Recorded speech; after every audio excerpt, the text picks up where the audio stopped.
Era uma vez uma garotinha que morava com a mãe numa aldeia perto da floresta. Leve esses doces pra sua avó, porque ela tá doente, tá? E olha, você não pode conversar com nenhum estranho e você não pode pegar outro caminho, tá? Tá bom. Tá certo? Tchau, tchau. Vai.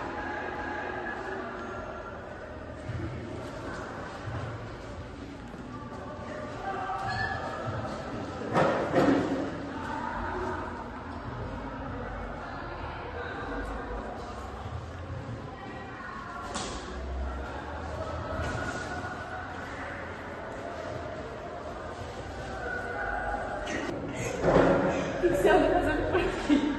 Eu vim levar esses doces pra minha vovó. Sua vovó é? Onde que é o caminho pra casa da sua vovó? Mas minha mãe disse pra não falar com estranhos. Mas eu não sou estranha, eu sou amiga da sua vovó. O caminho é pra lá. Não é não, é pra lá.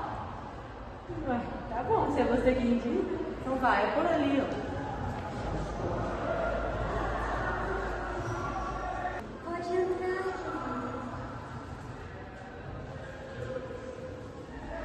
E aí, vovó? Você é minha mentina? É claro que não!